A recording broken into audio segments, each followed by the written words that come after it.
안녕하세요. 슈퍼노멀입니다. 매주 그렇듯이 한 주를 정리하는 이야기를 나눠볼 거고요. 먼저 제가 이렇게 커뮤니티에 글을 올리면 대부분 무반응이었는데 댓글도 거의 없고 그랬는데 어제 영상을 올리고 혼술한다고 올리니까 좋아요가 16개나 찍혔습니다. 댓글도 이렇게 달아주시고 테슬라가 떨어져서 먹은 건 아니고 진짜 먹고 싶어서 먹은 거거든요. 와이프가 애들 데리고 처갓집에 가서 인디펜던스 데이라 자유를 즐겨본 건데 뭔가 다른 쪽으로 해석이 된 것 같습니다. 다들 술을 좋아하시나 봐요. 언젠가 라이브를 하게 된다면 술 먹방을 해야 하는 건가라는 생각을 해봤습니다. 썸네일 제목을 씁쓸하게 뽑아봤는데 한 주 동안 계좌가 많이 하락해서 그런가 어디선가 본 댓글이 자꾸 떠오르더라고요. 코인으로 돈 복사하고 있는데 주식시장에서 뭐 하냐고, 심지어 세금도 안 낸다고. 처한 상황 때문에 남의 떡이 커 보이지만 그렇다고 돈을 코인으로 옮길 수도 없는 노릇이고 저는 그냥 지금까지 해온 것처럼 꾸준히 제 갈 길 갈 겁니다. 먼저 이번 주의 상황을 살펴보면은 하락한 이유가 일단 2월 소비자 물가 지수가 예상보다 높게 나온 이유가 있고 불안한 상황이지만 식료품 물가가 오르지 않아서 이 부분은 긍정적으로 바라봐도 좋다고 합니다. 그리고 생산자 물가 지수도 나왔는데 예상치보다 높게 나왔습니다. 그래서 29일에 발표될 2월 개인 소비 지출 물가도 높게 나올 것으로 예상이 된다고 하고요. 현재는 6월부터 금리 인하를 시작해서 올해 3, 4번 내릴 것으로 전망하고 있는데 이게 어떻게 변하느냐에 따라서 올해 주가의 흐름에 영향을 줄 것 같습니다.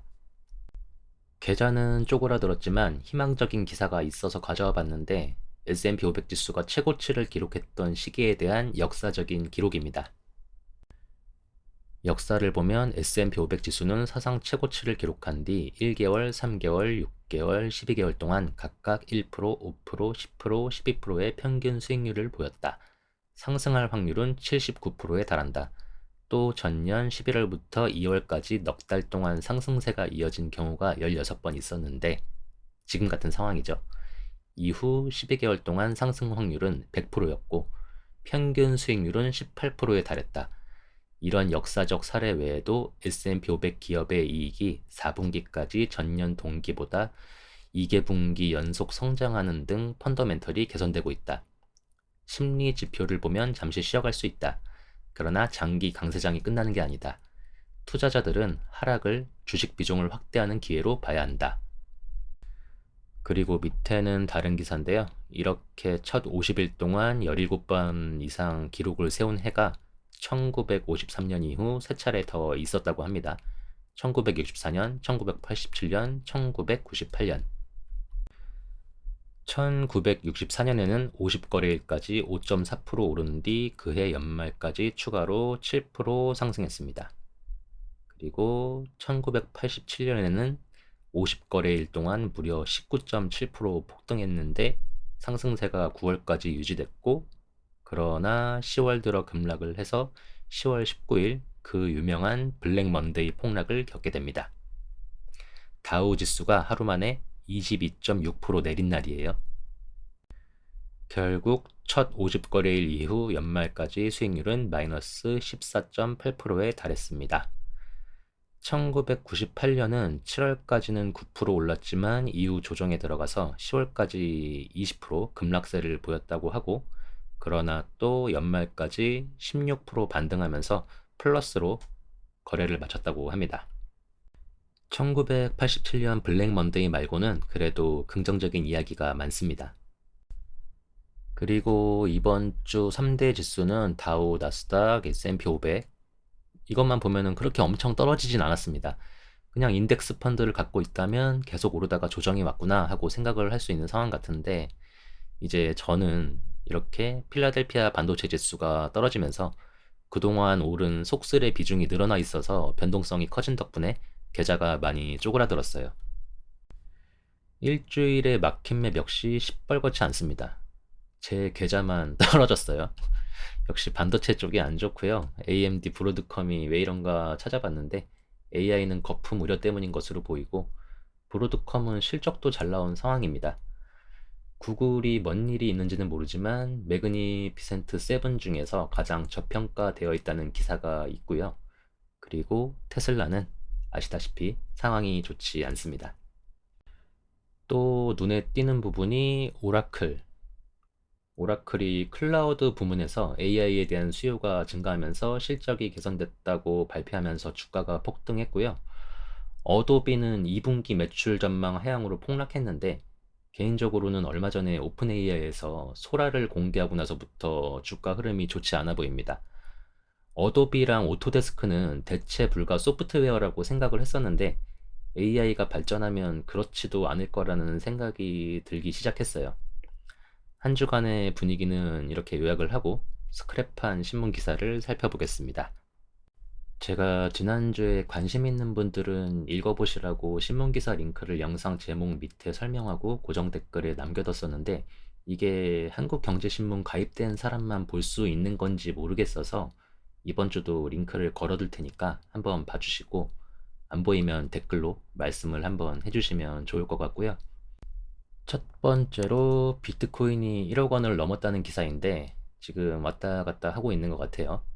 언제까지 상승이 이어질지 모르지만 또 다시 3, 4천만 원으로 떨어지는 일이 생긴다면 비트코인과 이더리움 정도는 조금 사봐야겠다는 생각을 하게 됐습니다. 앞으로 어떻게 될지 모르고 코인에 대해서 부정적이지만 코인도 투자수단이라는 거는 이제 인정을 해야 할 것 같아요. 다음은 휴머노이드 로봇에 대한 기사인데 아마존 물류창고에서 사용을 하고 있다고 합니다. 영상을 잠깐 보시면 이렇게 움직입니다. 테슬라 옵티머스를 떠올리면서 검색을 해서 찾아봤는데 움직이는 게 조금 웃기기는 해요. 쳐다보고 있으면 속 터질 것 같은데. 이런 게 있고 그리고 오픈 AI와 로봇 스타트업 피규어 AI라는 곳이 협력을 해서 만든 로봇도 공개가 됐습니다. 대화하면서 사과를 줬대요. 앞으로 로봇 분야도 관심을 가지고 지켜봐야 하지 않나 라는 생각이고 영상과 기사를 보니까 테슬라므로서는 테슬라에 투자를 잘하고 있다는 생각이 듭니다. 그리고 다음으로는 삼성 반도체 재고 2년 반 만에 감소. 삼성전자 반도체 재고가 감소하기 시작했다는 기사고 반도체 경기가 좋아지지 않을까 예상을 해봅니다. 다음 알파벳 매그니피센트 7 중 가장 싸 주가 20% 넘게 오를 것. 앞에서 잠시 이야기를 했지만 구글 알파벳이 매그니피센트 7 중에서 가장 저평가라는 내용이고 선행 PER이 S&P 500 지수 전체 20.6배보다 3년, 5년, 10년 평균을 모두 밑도는 거는 알파벳 뿐이라고 합니다. 근데 여기서 또 보이는 테슬라의 안 좋은 모습. 다음 비만 치료제 열풍. 제약주 총 10년 만에 최대. 비만약 기사도 꾸준히 나오는 상황이고 전망도 너무 좋아 보이는데 지금 당장 투자를 하기에는 조금 늦은 것 같고 결정적으로 투자할 돈도 없습니다. 하지만 기사를 볼 때마다 뭔가 좋은 것을 놓치는 것 같은 찜찜한 기분이 들어요. 다음은 삼성 미국 반도체 추가 투자 유력, 인텔 TSMC와 고객 확보 대혈투. 삼성전자가 미국 정부에서 60억 달러 보조금을 받는다는 기사고 당초 예상을 뛰어넘어서 TSMC보다 10억 달러를 더 많이 받는다는 소식입니다. 인텔 주주로서는 좋은 소식은 아니지만 우리나라를 생각하면 좋은 소식이라고 생각을 하고요. 인텔의 CEO 팻 갤싱어는 미국 기업만 보조금을 줘야 한다고 대놓고 이야기를 했었다고 하네요. 마지막으로 AI는 제2닷컴 버블 대 과장된 우려. 주가가 계속 올라가니까 나오는 이야기인데 AI는 버블이냐 아니냐 판단은 각자 알아서 하시면 될 것 같아요. 이 정도로 정리를 하고 이 소식들이 누군가에게는 도움이 되는 소식이었으면 좋겠습니다. 계좌 상황을 살펴보면은 코인은 얼마 없지만 코인이 계속 올라가고 있고 내가 아니라고 생각한다고 아닌 게 아니라 계속 말씀을 드리지만 저도 이제 코인에 대해서는 조금 더 열린 시각으로 바라봐야겠다는 생각을 하게 됩니다. 그렇다고 막 당장 코인 투자를 할 건 아니고 다시 쭉 밑으로 내려오면은 생각을 해보겠습니다.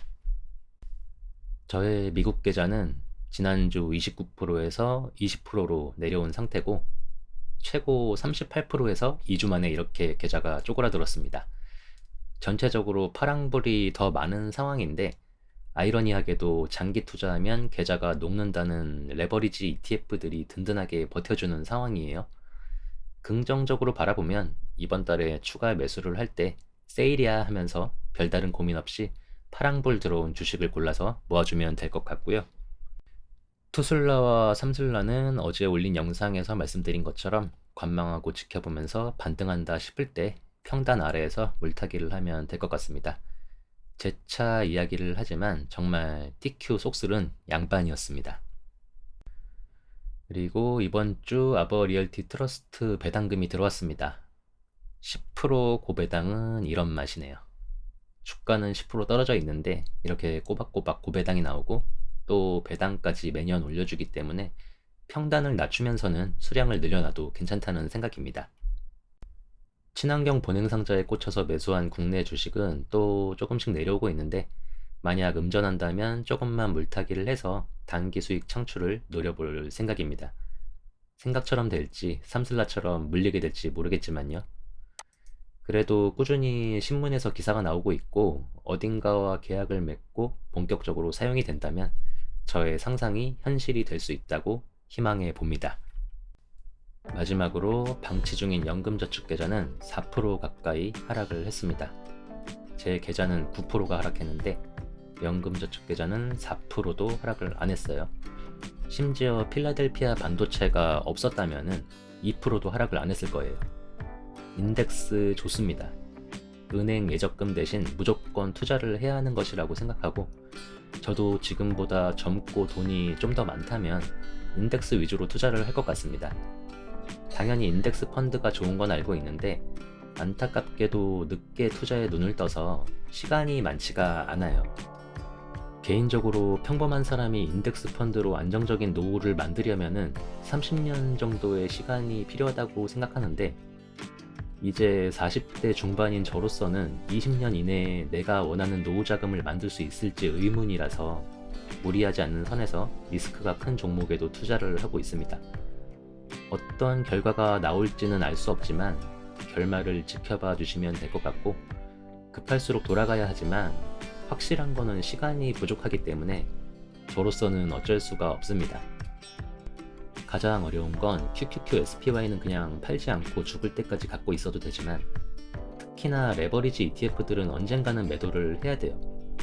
2022년에 겪었던 폭락을 그대로 다시 맞으면 안 되기 때문에 그게 가장 신경 쓰이는 부분인데 최악의 결말을 맞이하지 않도록 노력을 해야 할 것 같고요.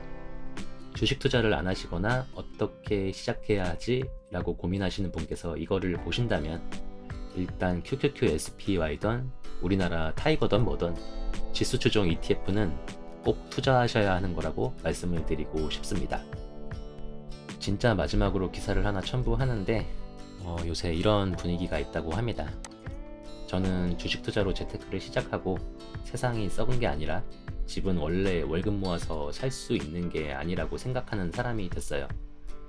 기본적으로 일하는 거 열심히 하면서 잘 돼 보려고 나름대로 꾸준히 공부도 하고 있는데 뭔가 부정적인 생각을 갖고 이번 생은 망해서 욜로로 살아야겠다는 생각을 하시는 분이 계시다면 부동산이 됐건 주식이 됐건 관심을 갖고 한 걸음 나아가 보시길 추천합니다.